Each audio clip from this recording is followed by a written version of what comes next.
Hello everyone. Welcome once again to Learn Mathematics. This is Rekha Chhabra, your maths teacher. Students, before I start today's topic, I would request you all to please like, share and subscribe this channel and keep learning mathematics through my YouTube videos. So today's topic is probability, which is chapter number 13 of our NCERT. After watching this complete video, you will have understanding of these topics: conditional probability, and we'll see few properties of conditional probability, multiplication theorem, dependent and independent events, theorem of total probability, and Bayes theorem. So let's start. What is basically conditional probability is, let A and B be two events associated with the same random experiment. Then the probability of occurrence of A under the condition B has already occurred. Here, as the name says conditional probability, it means there is certain condition.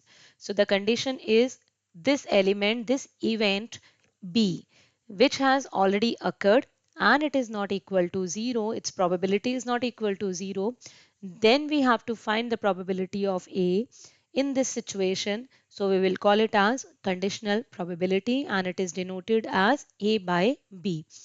It means B has already occurred and now we have to talk about A. And the formula for calculating conditional probability is probability of A intersection B. A intersection B, intersection means and, upon probability of B, where PB is not equal to 0. Same way, if we have to find out probability of B by A, it means A has already occurred and now we have to talk about the probability of B. So what it will be, if we write A intersection B or we write B intersection A, it's one of the same thing, but denominator will get changed. Denominator, we always take the probability of that event which has already occurred. So it will be PA.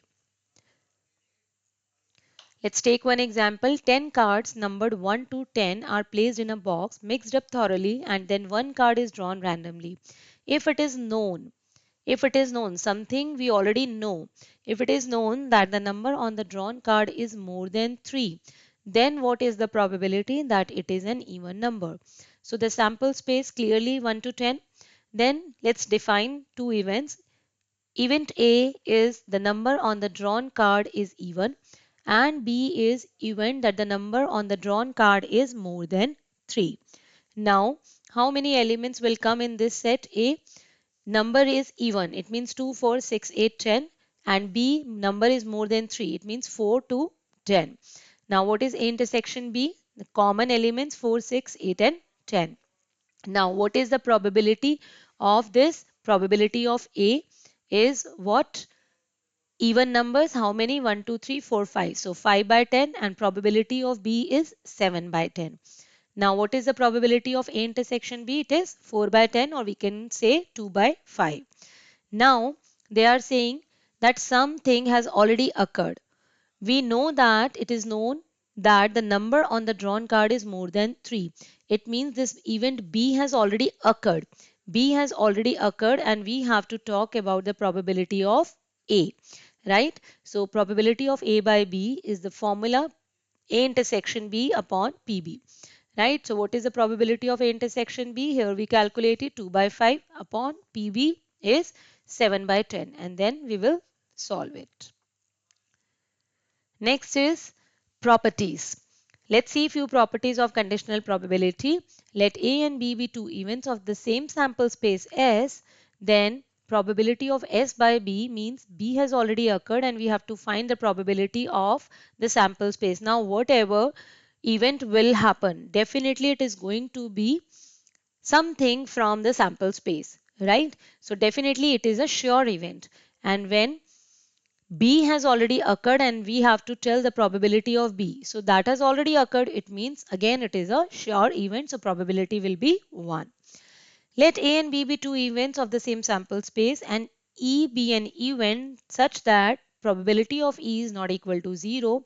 So it means probability of A union B by E means E has already occurred and we have to tell the probability of A union B. So Do you remember the formula of A union B that we learned in class 11th in set theory? Right? It is A plus B minus A intersection B. So same formula we have to apply here as well. Now if A and B are disjoint sets means when their intersection is phi, there's nothing common. So definitely this term will be, last term will be eliminated, and we will consider these first two terms, because when they don't have anything common, so definitely probability of intersection B will be 0. Last one, for any event A and B of a sample space S, probability of A bar means A naught, upon B means B has already occurred and we have to tell the probability of not A. So it is 1 minus probability of A by B. Let's take one example. Let A and B be two events such that probability of A is given 1 by 3, B is given 1 by 4, intersection also given. We have to find these things. So A by B is very simple. We have to just input the values in the formula. B by A, same way we will change the denominator, numerator will remain same. Then we have to find A union B. A union B means PA plus PB minus PA intersection B. All three values are given. We'll input the values and we'll get the answer. Last one is probability of B naught by A naught. So it will be probability of B naught intersection A naught upon probability of A naught as per the formula of conditional probability. Now B naught intersection A naught, or else we write A naught intersection B naught, is one of the same thing. Now if you remember the De Morgan's law, we are applying here that A naught intersection B naught is equal to what? A union B whole complement. Right? So same thing we are applying here. Now A union B whole complement is what? 1 minus probability of A union B. Right? Here probability of A union B whole complement, or we call it as naught. It is numerator will be 1 minus probability of A union B upon probability of A naught. A naught will be again 1 minus probability of A. Right? Now we have these two values. Put it here and get the answer. Next is multiplication theorem on probability. Let A and B be two events, same associated with the same sample space S, then the simultaneous occurrence of two events A and B is denoted by A intersection B and also written as AB. Multiplication theorem says let A and B be two events, then probability of both the events at the same time AB or A intersection B is equal to PA, multiply with probability of B when A has already occurred, or else probability of B and into probability of A by B when B has already occurred, then we have to talk about probability of A. So for any two events A and B, we have probability of A by B by conditional probability. This is the rule. So from here, can we take out probability of A intersection B is this? Simply by cross multiplying, right? And now if we take the probability of B by A, this is the formula. Here also you cross multiply, we will get A intersection B is this. Now from 1 and 2, we can say that probability of A intersection B is this thing PB into P A by B, or else this is equal to PA into P B by A, right? So this is multiplication theorem. Example, an urn contains 8 white and 4 red balls. Two balls are drawn from the urn, one after the other without replacement. Without replacement means they are dependent events. What is the probability that both drawn balls are white? So here let's define two events A and B, denote respectively the events that the first and second balls both drawn are white. We have to find probability of A intersection B. Now PA, first of all let's talk about PA. White ball in the first draw. How many white balls? 8. So 8 by 12. After the occurrence of event A, we are left with 7 white and 4 red balls, because earlier we had 8 white and 4 red balls. So in first draw, if we have taken out white ball, so definitely now we have 7 white and 4 red balls. The probability of drawing second white ball is what? Now it is 7 by 11, right? 7 by 11. And what we have to talk about, what is the probability that the both drawn balls are white?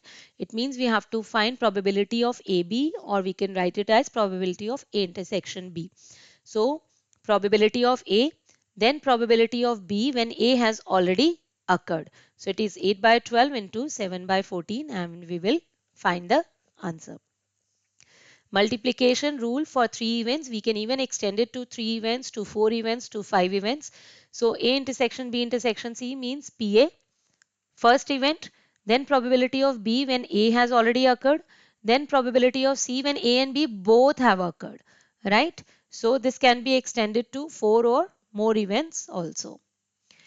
Now, what do we mean by independent events? Two events A and B are said to be independent when probability of A by B is equal to PA and probability of B by A is PB, right? If the event A does not depend on the occurrence of event B, then we call it as independent events. Condition for independence of two events is if somehow we can prove this thing, probability of A intersection B is equal to PA into PB, right? So it means these two are independent events. A and B are independent events. Now let's take example. Let E1 and E2 be two events such that probability of E1 is given and E1 union E2 is given and probability of E2 is X. Find the value of X such that E1 and E2 are mutually exclusive. Mutually exclusive means what? They don't have anything common. Now E1 and E2 be two mutually exclusive events. It means they are disjoint. Their intersection is 5.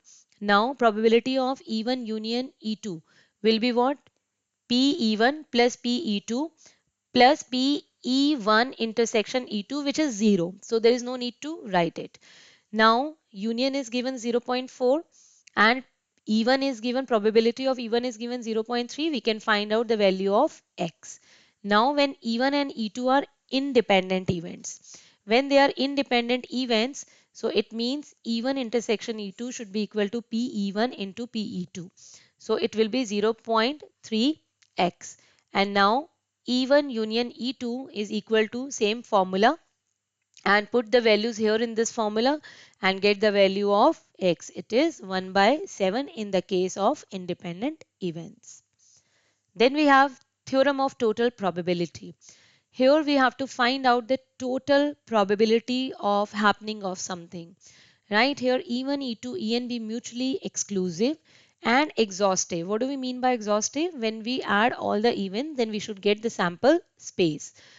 So these are associated with a random experiment, and let E be the event that occurs with some EI, then prove this thing. This is theorem of total probability. Anyways, proof does not come in the exam, so let's understand with the help of one example. It will be more clear. There are three urns containing three white and two black balls. Urn 1, or we call it as E1, you can say E1,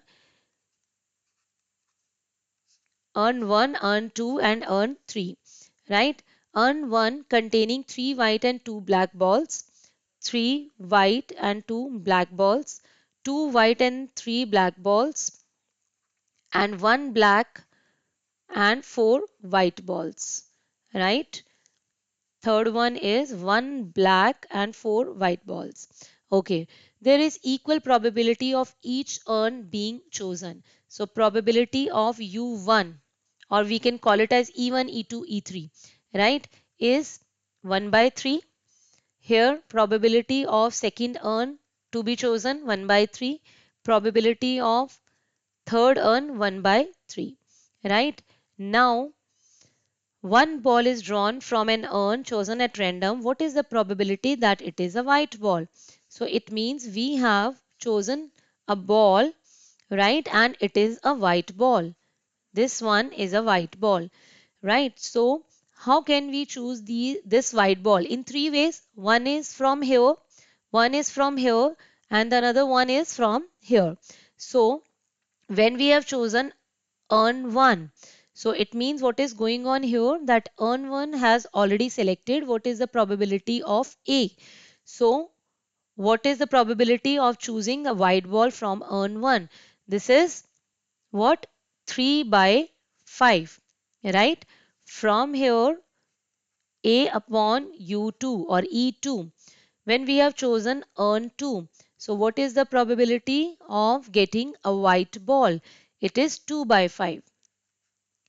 And from here, when we have chosen urn3, so what is the probability of drawing a white ball is 4 by 5. So this is the thing.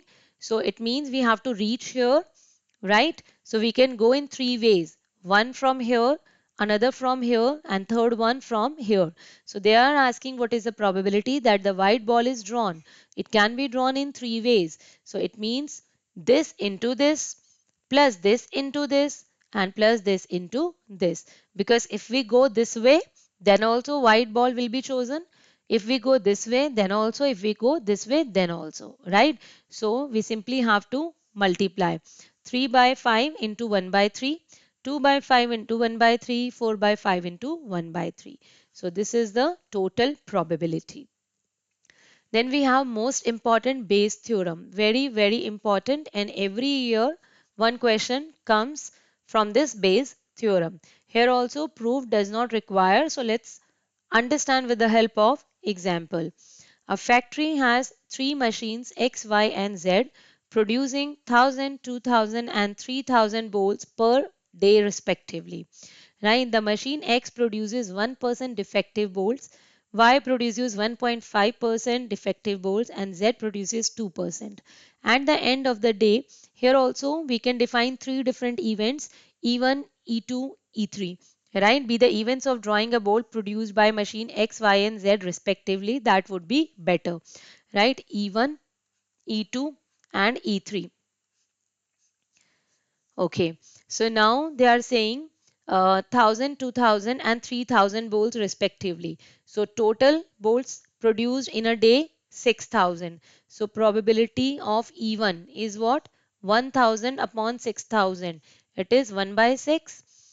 PE2 is what? 2000 and total is 6000. It means 1 by 3. And probability of E3. This event E3 is what? How many? 3000. So 3000 and total is 6000. So it is 1 by 2. Right? Now, after that, what's going on? These three machines produce some bolts as defective. Right? At the end of the day, a bolt is drawn at random and it is found to be defective. Means the bolt that we have chosen is actually defective. This is defective. Now, what is the probability that this defective bolt has been produced by machine X? It means this was X machine, this was Y, and this was Z. So this is our favorable. We have to talk about this. The bolt that we have taken out is defective. We have to talk about the root cause. This is called as reverse probability as well, where we have to talk about root cause. Okay, this thing has already happened. Now you tell what is the probability that this thing has happened because of something, because of this, because of this, because of this. So here they are talking about X machine. So it means E1 is our favorable. So now let's say that bolt has been chosen from here, from the bolts produced by machine X. So it means what? It means we have chosen E1. Now what is the probability of A? Conditional probability. So how many defective bolts produced by machine X? 1%. Right? So it is 1 by 100. A by E2. How many bolts produced by Y? Defective 1.5%. So 1.5 upon 100. And here probability of A by E3. How many? 2%. So it is 2 by 100. Now they are saying what is the probability that this defective bolt has been produced by machine X? Right? This is our favorable.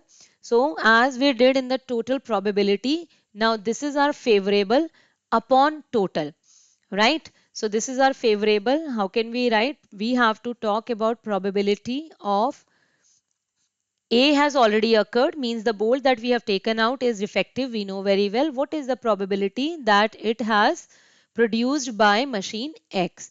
So it means favorable. What is our favorable? P E1, right, into A upon E1. Okay, upon total, in the denominator, total probability that we have learned in the last theorem, theorem of total probability. So here all three ways we have to consider this and this and this, or this and this. So P E1 A by E1, right, plus P E2 A by E2 plus P E3 and A by E3. Now we have all the values, we can put it in this formula, and this is only Bayes theorem where we know that something has already happened and we have to talk about the root cause, that it must have happened due to this reason. So this is reverse probability as well. We can put all the values and we can find out the required probability. So I hope you must have understood these concepts. Now one more concept is left, probability distribution of random variable, that we will learn in our next video. Thank you very much students. Take care. Stay safe everyone. Bye bye.